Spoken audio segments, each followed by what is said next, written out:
Bonsoir à tous et chacun, c'est un plaisir énorme de vous retrouver en face de nous pour l'écho de votre émission hebdomadaire Podium F. Nous sommes là avec mon invité. L'invité en face de moi, il s'agit de Madame Denise Villa, qui est vice-présidente nationale de la Ligue de femmes du Mouvement de libération du Congo, MLC, parti cher à Jean-Pierre Bemba-Gombo. Elle est aussi bourgmestre adjoint de la commune de Limouala. Voilà, Madame Denise, bonsoir. Oui, bonsoir Madame Adèle, merci pour l'invitation pour la toute première de l'année 2024. Je remercie également les téléspectateurs, téléspectatrices qui vont suivre cette émission.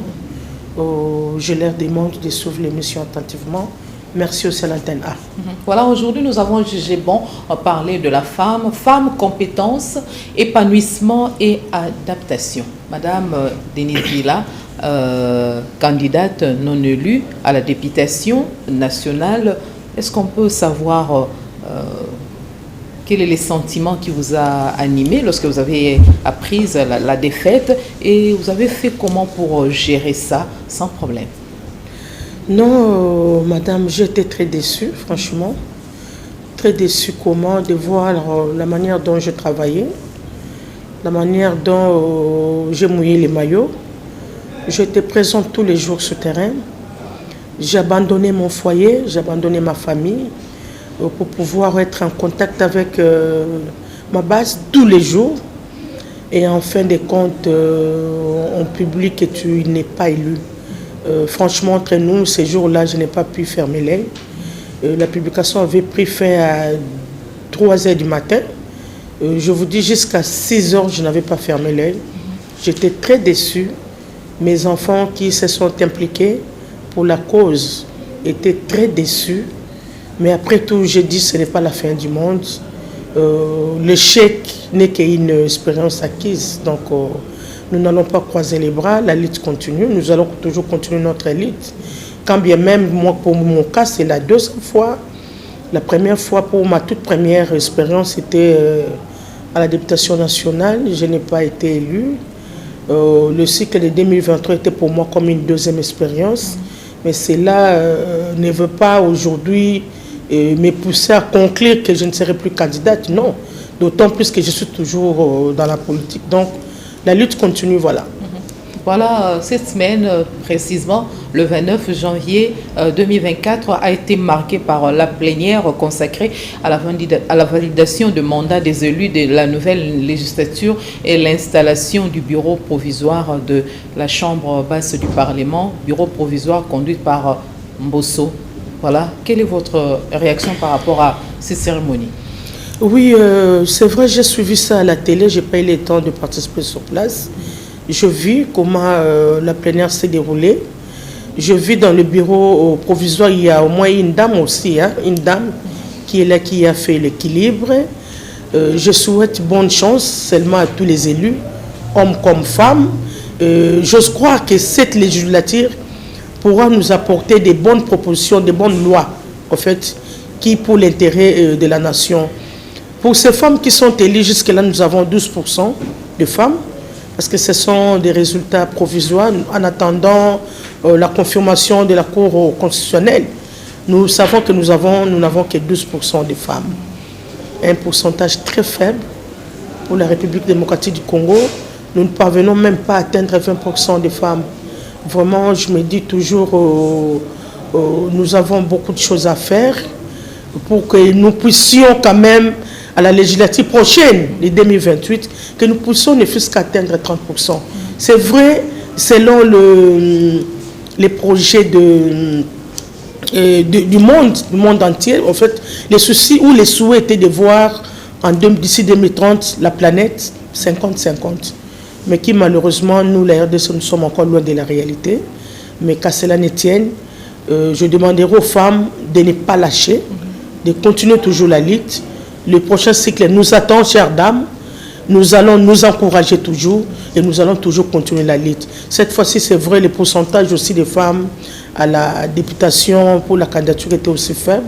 Je crois, si j'ai une bonne mémoire, on n'avait que 17% des femmes candidates députées nationales. Alors que la Constitution de la République démocratique du Congo établit une base juridique pour l'égalité et d'équité, les femmes n'occupent actuellement que 7% de postes au plus haut niveau de la prise de décision au niveau national, au Parlement et au gouvernement. Nous allons venir par rapport au poste de prise de décision.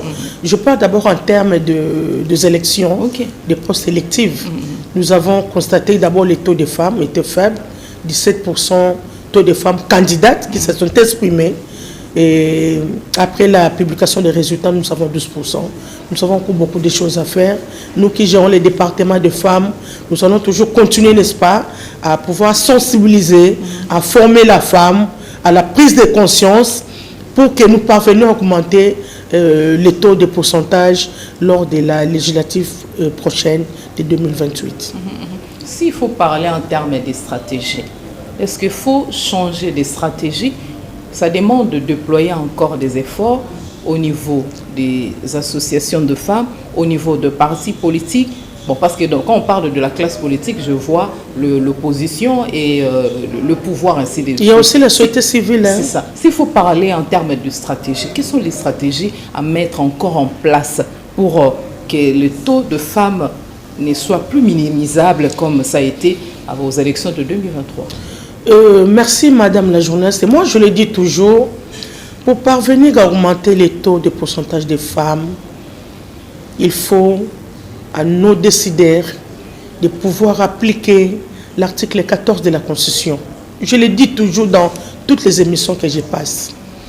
Nous avons remarqué depuis 2021, n'est-ce pas, ici au Congo, nous avons la gratuité de l'enseignement. Cet article était inscrit dans notre constitution depuis 2006. Mais quand le président Félix est venu, il a matérialisé, il a mis en application l'article 43 qui parlait de la gratuité de l'enseignement. Et pour nous les femmes, nous avons encore un problème sérieux. La mise en application de l'article 14 de la Constitution, qui est jusqu'à aujourd'hui en souffrance. Cet article parle de la parité homme-femme. Si la femme ne parvient pas à obtenir la parité dans les postes électifs, mais du moins dans les postes nominatifs, que les décideurs pensent au moins à la femme. Parce que vous remarquerez, Madame Madel, dans tous les postes décisionnels, la majorité sont les hommes. Tu as énuméré, tu as parlé de 7% seulement de femmes. Alors que statistiquement parlant, numériquement parlant, nous sommes à plus de 50%.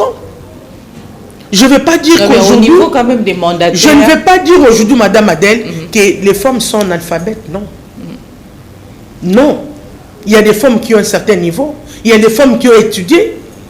Aujourd'hui, l'université, avant, datant, c'était créé pour les hommes.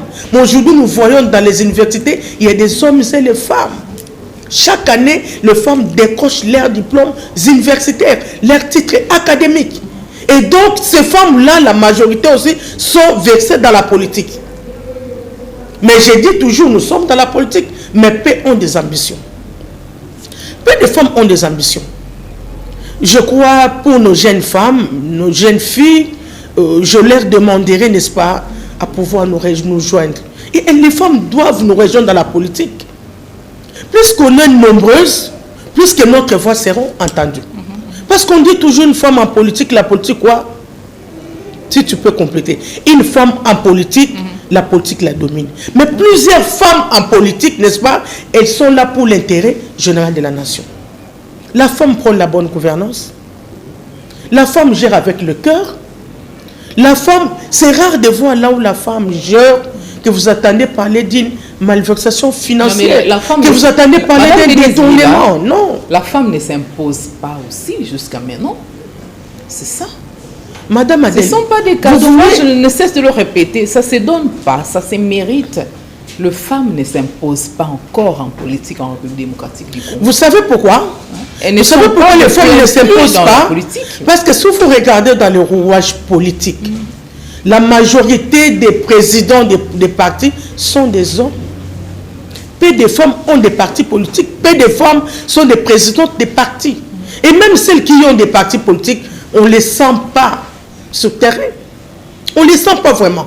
Et le freinage, jusqu'à quel niveau? Vous voulez qu'on fasse quoi? Parce que nous, à notre niveau, nous cessons de passer dans le média. pour dénoncer la discrimination. Nous passons dans des médias, n'est-ce pas, pour pouvoir décrier le comportement de nos décideurs. Nous passons dans les médias pour sensibiliser la femme. Parce que gérer, ne fût-ce qu'un parti politique, ça pose problème à la femme. Vous pensez qu'aller au-delà sera facile? Qu'on donne à la femme les moyens, qu'on donne à la femme les moyens nécessaires. Qu'on donne à la femme les moyens nécessaires. Les moyens nécessaires, c'est quoi? C'est de respecter justement l'article 14. De nommer au maximum. Madame. Pour de nommer au maximum. Il faut donner des moyens à la femme. Madame Madel, vous savez, pour obtenir l'agrément au ministère de l'Intérieur, il faut payer combien? C'est au-delà de 10 000 $. C'est au-delà de 10 000 $. Moi qui te parle, moi je suis devant toi. Aujourd'hui, j'ai ces 10 000 $ pour pouvoir créer un parti. Et même si je le crée aujourd'hui, quelqu'un peut me financer. Mais pour maintenir le parti, ça demande beaucoup de moyens. Non, mais les femmes déjà qui sont dans les instances de prise de décision, au Parlement, ainsi de suite. Non, elles sont au nombre de combien? C'est ça. Elles sont au nombre de combien, madame? Même, il y a des femmes mandataires dans des entreprises. Les taux faibles, madame. Les femmes qui sont dans les entreprises sont gérées par le parti. Par le président des partis. Elles sont membres, elles partent dans des partis politiques gérés par les hommes. Non, mais quand même, moyennant leur salaire mensuel et autres avantages, elles peuvent tenir un parti politique et voilà, ça réunit plusieurs femmes et il y a de cotisations. Ce parti politique va survivre et aller de l'avant sans problème. Non, notre problème, c'est de demander seulement des décideurs. Là, je m'adresse directement au président de la République. Qui certainement vous avez soulevé un point très capital. Qui certainement pourra souffrir cette émission. Combien de femmes sont, ne fût-ce qu'à la tête de partis politiques? Non, les femmes sont, je crois nous pouvons avoir 1% de femmes présidentes des partis politiques. 1% de femmes. Quelles sont ces femmes? 1%. Non, je ne peux pas citer les noms, mais je dis bien 1% de femmes qui sont des présidentes des partis. Bon, je cite 2 ou 3 noms. Je prends l'exemple de maman Angèle Makombo. Oui. Elle est présidente d'un grand parti, l'IDEC. Je vois madame Fifi Masuka. Voilà. Elle est aussi présidente de son parti FIDEC. Oui. Je vois madame Marie-Josée Fokou, qui est également présidente d'un parti. Anéac. Je crois... Anéac, le nom de son parti. Je crois parmi les femmes qui tiennent leur parti. Ah, je vois aussi madame, mon amie, comment elle s'appelle, Martine Boukassa. Elle aussi, elle a son parti. Ça fait 4 femmes. Et nous avons combien de partis dans notre pays? Au-delà de 800 partis. Bon, si je cite 4 ou 5 femmes, vous voyez que moi, j'ai parlé d'1%. Or, les 1% sur les 800, c'est combien? C'est 8 femmes. Le parti... Donc, nous n'avons même pas que 1% de femmes qui sont présentes dans le parti politique. Problème. Les partis tenus par des femmes, ce sont des partis qui stagnent. Les résultats sur le terrain ne sont pas probants. Non, mais ça stagne pour toi, madame Adèle. Vous incombez toujours la responsabilité au gouvernement, aux décideurs, ainsi de suite. Oui, moi j'incombe toujours la responsabilité aux décideurs qui ont la latitude, qui ont la signature de nommer les femmes. Si ces femmes-là occupent les postes décisionnels, je pense à mon avis, elles seront capables de tenir leur parti. Mais d'autant plus qu'elles n'ont pas de fonction, n'ont pas de poste. Comment est-ce qu'elles vont tenir leur parti politique? Sur les 4, je voyais que madame Fifi Masuka, qui par moment tient son parti. Je vois également madame Angèle Makombo, qui essaye un peu, mais vu aussi les moyens, elle ne parvient pas à s'en sortir aussi. Nous avons vu... Donc nous demandons, maman Adèle, s'il te plaît, ne me coupe pas la parole. J'adresse la parole aux décideurs. Et les décideurs, je vois directement le président de la République. C'est quelque chose comme un plaidoyer nous sommes en train de mener auprès du président pour pouvoir tenir en compte ou mettre en application notre article 14 qui est jusqu'aujourd'hui en souffrance. Parce qu'il suffisait que le président de la République pense à l'application de cet article 14. Madame Adèle, je mets ma main coupée. En 2028, il y aura beaucoup de changements dans notre pays. Franchement, je te dis. Ouais. Et le taux de pourcentage des femmes, même pour la députation, sera revu à la hausse. Le taux de pourcentage des femmes dans tous les secteurs sera aussi revu à la hausse. Donc, ça demande la volonté de décider de celui qui nomme les gens. Et celui qui nomme les gens, c'est le président de la République qui avait au fait la bonne volonté de pouvoir augmenter un peu le taux de pourcentage dans le gouvernement sortant. On avait 27% de femmes. Mais nous aimerions que cette fois-ci, que le chef de l'État puisse se surpasser un peu. Hein, de voir un peu, oui, j'avais 27%. On voit un chef de l'État. J'avais 27% de femmes, mais sur le 27% de femmes, je vis que toutes ces femmes ont répondu aux critères, que toutes ces femmes n'ont pas détourné, parce que j'ai vu dans la première mandature du chef de l'État, il y a des hommes qui ont détourné de l'argent. Je n'ai jamais entendu une femme détourner l'argent ou accusée d'une malversation financière. Il y a seulement des hommes. Que le chef de l'État fasse confiance à la femme, de pouvoir tenir compte, n'est-ce pas, de la parité 50-50. Ça permettra l'épanouissement de la femme et son autonomisation, je crois. Voilà, les femmes sont des actrices incontournables. Est-ce que vous pouvez expliciter cette phrase? Les femmes sont des actrices incontournables. Comment ça? Comment, en quoi les femmes sont incontournables? Nous ne sommes pas incontournables, d'autant plus qu'on est discriminés. On n'est pas incontournables. Parce que si on était incontournable, on ne devait pas être discriminé. On n'allait pas passer dans le voie des zones pour toujours réclamer l'application de l'article 14. On n'est pas incontournable parce qu'on est toujours dominé par les hommes. Je crois cette affaire de voir les hommes toujours qui dominent, alors que numériquement, nous sommes majoritaires dans notre pays. Ça nous mène vraiment à réfléchir. Ça nous mène à réfléchir. On n'est pas incontournable. Si on était incontournable, tu allais voir la tête des partis politiques, plus de 500 femmes présidentes des partis. Tu allais voir dans les entreprises, toutes les femmes devaient être des DG. Tu allais voir dans les ministères, tous les ministères en tête devaient avoir des femmes. Donc on n'est pas incontournable parce qu'on est faible. Il n'y a pas un problème de compétences. Est-ce qu'il y a un problème de changer des tactiques, ainsi de suite? Mais j'aimerais bien qu'on se donne la peine de cet exercice. Le nom du successeur de Sama Lokonde est toujours attendu. C'est le point de départ de ces quinquennats de Félix Antoine Tshisekedi. Pourquoi pas une femme comme Premier ministre, par exemple? Non, mais ça dépend du secret du chef de l'État, non? Moi, je ne peux pas entrer dans le secret du chef. Pour pouvoir poser non, déjà vous êtes une femme, vous pouvez donner vos idées. Poser déjà en amont, non, chef, nous voulons que ça soit une femme. Non, en tout cas, pour ça, épargnez-moi de cette question, madame. Ça relève, n'est-ce pas, de la compétence ou du secret du chef de l'État. C'est lui qui sait qui nommera comme informateur, c'est lui qui sait qui nommera comme formateur du gouvernement. Nous sommes en train de réfléchir là-dessus. Vous êtes une femme dans la politique. Essayons un peu de réfléchir ensemble. Donnez votre opinion. Peut-être que ce sera pris en compte. Pourquoi pas une femme comme Premier ministre? Qu'est-ce qui empêche? Madame Adèle, s'il vous plaît. S'il vous plaît. Pour ça, en tout cas, je me réserve. Parce qu'on sait déjà dès le début. Non, je me réserve pour ça. Le départ, je n'ai jamais vu le chef de l'État, permettez-moi. Une femme Premier ministre dans ce pays. Hein. Depuis l'indépendance. Premier ministre femme. Il n'y a que des hommes. Il n'y a que des hommes. Non, mais alors, je ne veux pas que ça soit un sujet polémique. Avec Félix Tshisekedi, on s'est dit peut-être que tout est possible parce que depuis le départ, il s'est bat bec et ongle pour le droit de femme, ainsi de suite. Alors on s'est dit, pourquoi pas cette fois-ci, il peut donner aussi cette chance à la femme, qu'on puisse avoir une femme Premier ministre. Mais ça va marquer l'histoire de la chance à la femme, tant mieux. Et nous, les femmes, nous allons nous réjouir, non? Nous allons nous réjouir parce que ça fait partie de l'autonomisation. Parce qu'on le sait maintenant, là, il est déjà dans la tractation, dans des tractations. Oui, je sais qu'il y a des tractations à la désignation de l'informateur, pas du Premier ministre, de l'informateur. D'abord pour pouvoir dégager où se trouve la majorité. Donc c'est le chef qui sait qui nommera comme informateur ou informatrice. Voilà, c'est ça. L'air est donc pour les analyses. Alors je me suis dit, avec Madame Denise Ville, on peut aussi en parler. C'est quoi un peu le chef de l'État? Penser cette fois-ci à la femme, ça pourra secouer toutes les femmes aussi, voilà. Bon, c'est le souhait à nous toutes, hein, nous toutes femmes. Parce que je l'ai dit, ça fait 64 ans que nous avons accédé à l'indépendance et on n'a jamais vu une femme Premier ministre. Il y a toujours eu des hommes.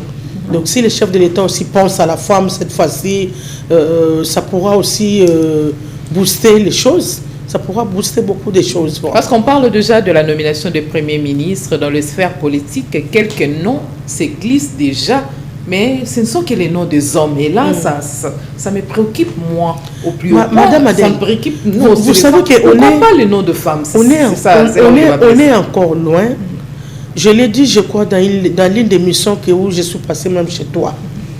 Quand on parlait de la femme à la tête du pays, je l'ai dit, nous sommes butés à beaucoup de problèmes, à beaucoup de freins, entre autres le ménage, les épouses, la femme de quelqu'un.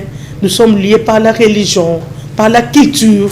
Donc la femme congolaise jusqu'à l'heure d'aujourd'hui n'est pas encore prête à pouvoir gérer le pays. Je l'ai dit. Quand bien même qu'on est majoritaire, mais porter une femme à la tête du pays, on est encore loin. Là, il faut attendre vraiment des générations. Je vous dis, nous avons un travail à faire. Déjà, entre nous, on ne parvient même pas à atteindre au-delà de 30% entre nous. Pourtant, si nous faisons une analyse comparative entre avant indépendance ou après indépendance jusqu'à aujourd'hui, il y a quand même une évolution en termes d'études. Les femmes se sont épanouies, les femmes ont étudié au même pied d'égalité que les hommes. Mais atteindre les niveaux de diriger les pays, être à la tête comme numéro 1, avoir une femme, il y a encore beaucoup de choses à faire. Il y a encore beaucoup de choses à faire. Donc les femmes ne sont pas calculées à ce niveau, parce que le nom se glisse déjà. Non, je dis ça viendra avec le temps. Pour le moment, c'est un peu compliqué. Ça viendra, c'est un travail à faire. Vous pensez que les femmes sont frappées par ces sérieux problèmes de pesanteur culturelle? Justement, nous sommes frappés par ça. Nous-mêmes, nous constituons un frein autour de ça, pesanteur socio-culturelle. Nous sommes freinés par rapport à notre religion. La femme, déjà dans sa tête, dès qu'elle grandisse, qu'est-ce que la maman inculque à sa fille? Que non, quand tu auras plus de 20 ans, sache que tu deviendras une épouse. On va t'épouser. Voilà ce que la femme fait dans la maison. Voilà. Donc déjà, la femme en grandissant, elle sait que, donc, même si je termine les études, je finirai à être épouse de quelqu'un. Et être épouse de quelqu'un, si ton mari n'est pas épanoui, ton mari sera un frein aussi pour toi. Ton mari sera un blocage pour toi. Et c'est ce qui bloque. Il y a beaucoup de femmes intellectuelles, capables, qui ont des capacités. Mais quand elles voient que non, oui, j'ai des capacités, mais je dois d'abord avoir la vie de mon mari. Et ça constitue un freinage. Ça constitue un frein pour nous, pour notre épanouissement aussi.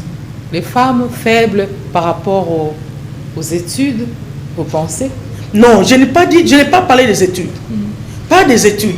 D'ailleurs, je félicite les femmes, je dis, parce que quand on voit aujourd'hui le nombre de femmes qui sortent dans les universités, mais c'est étonnant quand même, par rapport à hier ou 10 ans plus tôt. Les femmes n'avaient pas, n'est-ce pas, l'idée d'aller à l'école. Mais maintenant, là, les femmes ont étudié, je dis, au même pied que les hommes. Vous trouverez des femmes docteurs, médecins, des femmes professeurs, des femmes ministres. Et je demanderai même aux jeunes filles, aux parents, de pouvoir envoyer leurs enfants à l'école pour qu'elles deviennent utiles demain dans la société. Voilà. Et je demanderai aux jeunes femmes, aux jeunes filles qui terminent leurs études universitaires à pouvoir nous rejoindre dans la politique. Je l'ai dit tantôt, une femme en politique, la politique la change. Plusieurs femmes en politique, elles la changent pour l'intérêt général. Donc nous avons besoin de femmes à pouvoir rejoindre les terrains, à pouvoir nous rejoindre dans la politique pour que nous puissions augmenter les taux demain, pourquoi pas. Voilà, on parle de la femme, son épanouissement, le femme qu'elle arrête de souffrir de beaucoup de maux en ce qui concerne la prise de conscience de femmes, les femmes dans le poste de responsabilité, de prise de décision, ainsi de suite. Et là, une idée qui me vient encore en tête. Les femmes ne peuvent pas souffrir d'aucune entrave liée au poste, et alors que ça persiste. Et là, ça commence à inquiéter, voire même les hommes, les genrés, ainsi de suite. On s'est dit, les efforts déployés par des organismes tenus par des femmes, il y a Avifem, il y a autres, il y a CAFCO, il y a plusieurs associations, il y a DINAFEC, mais les résultats ne sont pas comme souhaité, ainsi de suite. Qu'est-ce qu'il faut faire? Un gouvernement sera mis en place sous peu, ainsi de suite. Il faut faire trop de bruit, secouer les dirigeants pour que ça change cette fois-ci. Pour ce second mandat de Félix-Antoine Tshisekedi, qui est un vrai genre, que tout change. Les femmes ont intérêt à faire beaucoup de bruit, prendre d'assaut, voire même le palais de la nation. Le palais du peuple aussi, le parlement. Ainsi de suite, pour que la voix de la femme soit écoutée que les revendications de femmes puissent être prises en compte. Madame Denise Villa, beaucoup reste à faire. Il faut orienter tout dans quel sens exactement? Oui, d'accord, Madame Madeleine. Oui, nous avons beaucoup d'associations féminines. Nous avons des organisations internationales qui appuient aussi la femme.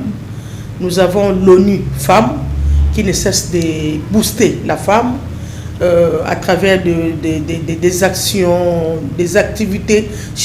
Quand nous avons chaque activité, l'ONU Femmes ne manque pas pour pouvoir appuyer la femme.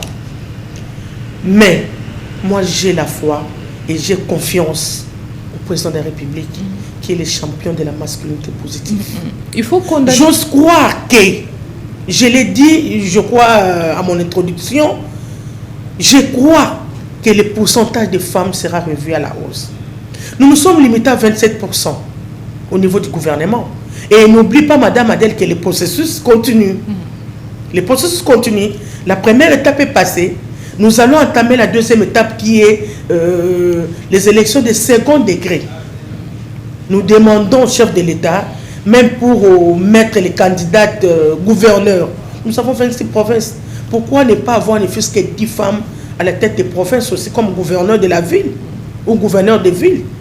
Nous suggérons ça au chef de l'État. Nous sommes en train de mener les plaidoyers auprès de nous. Il n'y a que nous les décideurs qui pourra dire, n'est-ce pas, au chef des partis, non, non, non, non, nous avons 26 provinces, nous voulons retrouver 10 femmes à la tête. Et si les femmes sont candidates, je l'ai dit tantôt, faute de moyens, et les femmes échouent aussi. Il faut que les présidents des partis, qui aligneront les femmes comme gouverneurs, puissent mettre aussi à leur disposition les moyens. Les hommes ont plus de moyens que nous, les femmes. Madame, je n'ai pas voir les ambitions, Denise mais si Villa, je n'ai pas les moyens. c'est faisable, c'est contre la loi. Si par exemple, le chef de l'État donnait cette opportunité aux femmes qui ont brigué à la magistrature suprême d'occuper des postes ministériels, ça ne sera pas une façon de considérer ces femmes, de chercher à extérioriser les qualités qui sont dans ces femmes, et ces qualités seront utilisées dans la gestion de la chose publique, dans leur prise de décision, là où ils vont occuper des postes de responsabilité, que ces femmes puissent donner le meilleur d'elles-mêmes. Oui, madame, parce qu'elles ont prouvé déjà la compétence. Et à Madame Joëlle Binet et Marie-Josée Foucault. Elles ont déjà donné des postes ministériels. Elles ont déjà éprouvé leur compétence tout en briguant, n'est-ce pas, le poste à la magistrature suprême. Il n'y en a que deux. J'ai suivi l'interview de Madame Joëlle, j'ai dit, ah, waouh, nous avons des femmes. J'ai suivi la façon dont Madame Marie-Josée parlait. J'ai dit, non, nous avons des femmes dans ces pays. Mais moi, j'avais beaucoup regretté. Madame Marie-Josée Foucault, en 2018, elle était aussi candidate présidente. Quand bien même qu'elle avait échoué, on aurait dû la récupérer. C'est ça, un bagage intellectuel. Comme on ne l'a pas récupéré, on ne l'a pas récupéré au sein du gouvernement, la première mandature du chef de l'État, nous voulons que toutes ces deux dames-là se retrouvent quand même au gouvernement. Parce qu'elles ont prouvé de quoi elles sont capables. Je parie que Madame Joëlle a son parti. Je parie. Je ne la connais pas trop, mais je sais que Madame Marie-Josée est présente d'un parti.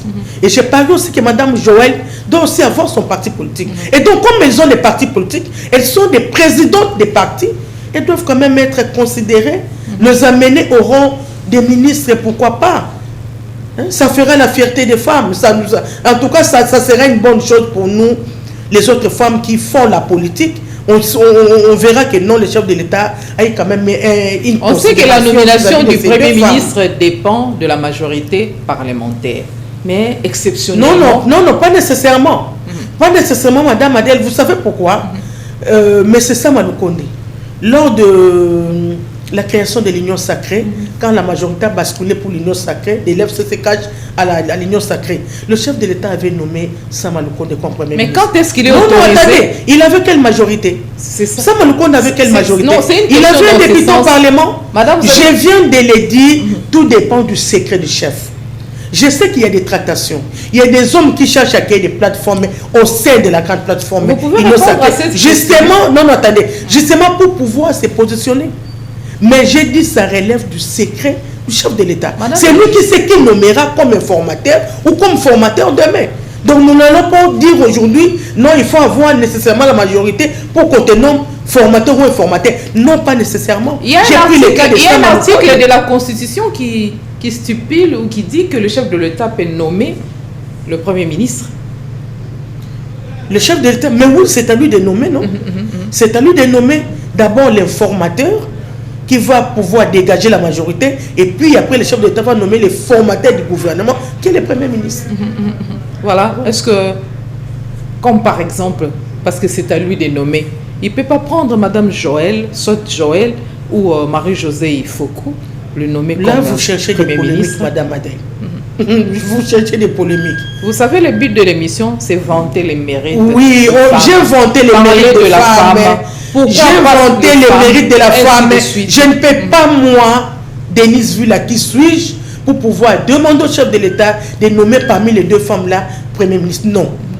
Je ne veux pas non plus que... je ne veux pas non plus que mes analyses à moi puissent tourner au vinaigre demain. Que non, elle a dit ceci, elle a dit cela. Non. J'ai dit pour nommer le formateur du gouvernement dépend du secret du chef. Et je m'arrête là. Oui, parce que je vois, il y a même l'ancienne ministre du genre, Marie-Ange Loukiana, qui est revenue. Elle est élue députée nationale. Cette femme, c'est quand même une femme compétente, ainsi de suite. Le chef de l'État peut jeter son regard sur des femmes pareilles pour des postes de responsabilité. C'est au chef de l'État de voir, maman.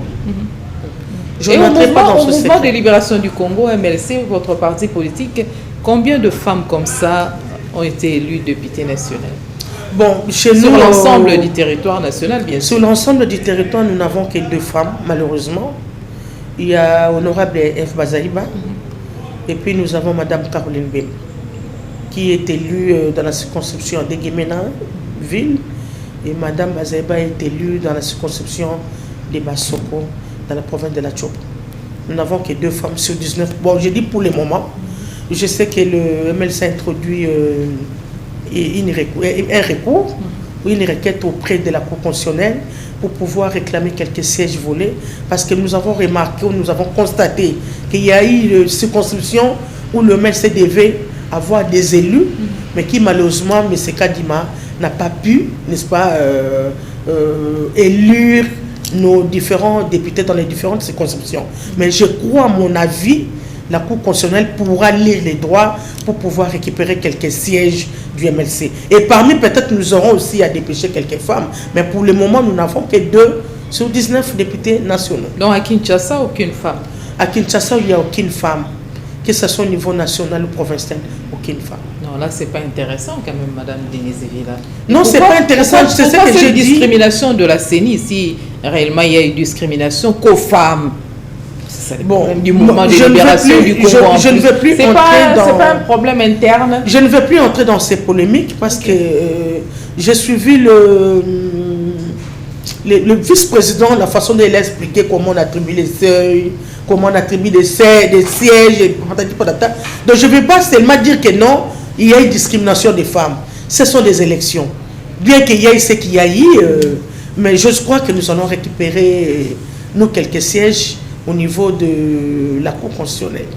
Voilà, on parle de l'épanouissement de la femme, on parle de postes de responsabilité. Le gouvernement, pour ses 2e mandats, sera mis en place au mois de mars, avril, si je ne me trompe pas, ainsi de suite. Mais essayons un peu de parler d'un aspect aussi important, c'est la planification et la budgétisation sensible au genre pour les gouvernements. Ça va se passer comment?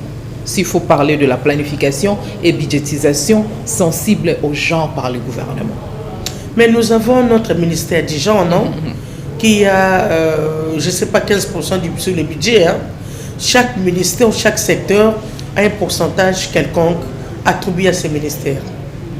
Donc nous n'allons pas, à l'heure d'aujourd'hui, demander au chef de l'État de pouvoir augmenter seulement les budgets à travers notre ministère du genre, non. Parce que nous avons plus de 50 ministères. Chaque ministère a son pourcentage. Moi, je demanderais plutôt, au lieu de parler du genre, je demanderais plutôt qu'on augmente les taux de pourcentage des budgets au ministère de l'enseignement. C'est ce que moi je demande. Parce qu'on sait que que, je vois on sait comment que les enseignants le problème du genre, souffrent. Madame Dans Denise, les enseignants, il y a aussi les femmes. le problème du genre se pose avec équité, raison pour laquelle j'ai mis un accent là-dessus.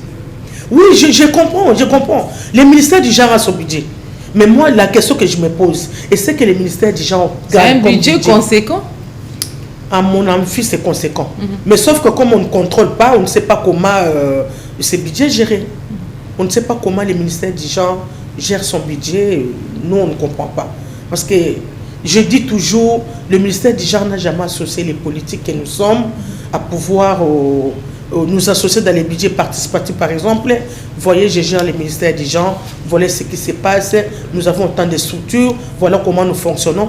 On n'a jamais été associé. Donc, je ne saurais pas à l'ère d'aujourd'hui vous dire que non, le ministère du budget, le ministère du genre a tel budget et ce budget est attribué comme ça. Non, ça, je ne sais pas.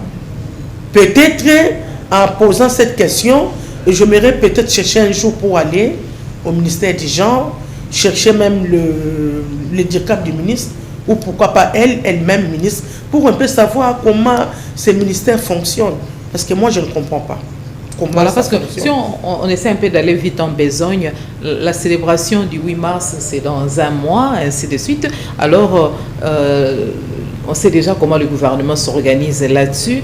Les activités seront au rendez-vous, ainsi de suite. Mais on s'est dit, à cette occasion, beaucoup de grosses sommes sont débloquées pour célébrer le 8 mars. Alors que ces sommes colossales devaient être attribuées à des structures, associations, donner ça, par exemple, cibler un montant à remettre aux femmes maraîchères, aux femmes désœuvreuses, aux nécessités et autres. Ça serait aussi une façon de penser à la femme. Ça serait aussi une pensée de relever les niveaux de la femme et ça va profiter à ceux qui sont dans les besoins. Mais moi, je sais que le ministère du genre a toujours fait ça. À l'époque de Madame Excellence Gisèle Ndaya, je vis parce que j'étais proche d'elle. Je vis comment elle fonctionnait. Chaque mois de mars, elle approchait les femmes maraîchères. Elle appelait les femmes maraîchères, elle les donnait, je crois, des enveloppes, elle les dotait des matériaux, aratoires. En tout cas, j'ai juste remarqué lors des mamans Gisèle Ndaya comment elle fonctionnait. Ce ne sont pas les activités protocolaires qui prennent. Non, elle approchait les femmes maraîchères à la veille du mois de mars pour leur remettre quelque chose, je crois, en termes du budget du ministère. Insignifiant. Les montants, en tout cas, je ne sais pas. Mais tout ce que je sais, elle travaille toujours en collaboration avec les femmes maraîchères. Ce ne sont pas de maraîchères bien ciblées, alors que ceux qui sont dans les besoins sont abandonnés à leur triste sort. On ne prend pas toutes les femmes maraîchères, on prend juste le leader, non? On prend juste les leaders. Voilà, merci beaucoup pour ceux qui nous ont pris en cours. Nous sommes en train d'échanger avec la vice-présidente nationale de la Ligue des femmes du Mouvement de libération du Congo, MLC, Madame Denise Villa. Madame, parce que nous sommes à la fin de cette émission, un message particulier, qu'est-ce qu'on n'a pas dit, que vous pouvez ajouter un peu de mots et nous allons clôturer notre émission de ce soir. Bon, j'ai déjà presque tout dit, mais je vais juste revenir tout en martelant seulement. Au nom de toutes les femmes de la République démocratique du Congo, nous demandons juste au chef de l'État de pouvoir revoir un peu les taux de pourcentage des femmes. C'est vrai, le gouvernement sortant, on était à 27%. J'aimerais que le chef de l'État, cette fois-ci, puisse mettre en application l'article 14 de la Constitution, n'est-ce pas, qui est en souffrance, que les femmes soient plus placées dans les postes de prise de décision, tout en commençant d'abord par les gouvernements, où on avait 27%, nous aimerions quand même voir 40%, pourquoi pas 50%. Dans les postes électifs, je sais que la deuxième étape arrive, les élections des gouverneurs, nous aimerions aussi voir à la tête des provinces cette fois-ci, qu'il y ait plus de femmes que les hommes. Je crois, nous avons vu l'exemple de Maman Fifi Masuka, qui est gouverneur de Lualaba. On voit ce qu'elle est en train de faire. Donc, si nous avons 10 femmes pareilles, je crois que nos provinces pourront aussi se développer. Que le chef de l'État pense aussi pour la deuxième étape des élections de second degré, qu'il puisse quand même marteler pour qu'il y ait plus de femmes, n'est-ce pas, au niveau sénatorial, au niveau des provinces, des gouverneurs des provinces, pourquoi pas même au niveau des bourgmestres des communes. Donc nous demandons au chef de l'État d'avoir un œil regardant. Nous le savons très bien qu'il y avait un faible pourcentage de femmes élues. Mais le chef de l'État peut se rattraper tout en insistant auprès des partis de pouvoir proposer plus les femmes pour pouvoir pallier à ça. Voilà, merci beaucoup Madame Denise Villa d'avoir répondu à notre invitation ainsi qu'à toutes les questions prévues pour ces numéros de votre émission hebdomadaire Podium F. Madame Denise Villa est bourgmestre adjoint de la commune de Lingwala et elle est aussi vice-présidente nationale de la Ligue de femmes du mouvement de libération du Congo MLC, parti cher à Jean-Pierre Bemba Gombo. Vous avez pris l'émission en cours, c'est pas un problème. La rediffusion se demain à 8h heure de Kinshasa. Merci aux preneurs de vue, merci à la chaîne de référence Antena pour ces programmes. Vous voulez participer, les femmes, ne vous en faites pas, nous sommes joignables au 081 94 95 181. Une très belle soirée à tous et chacun.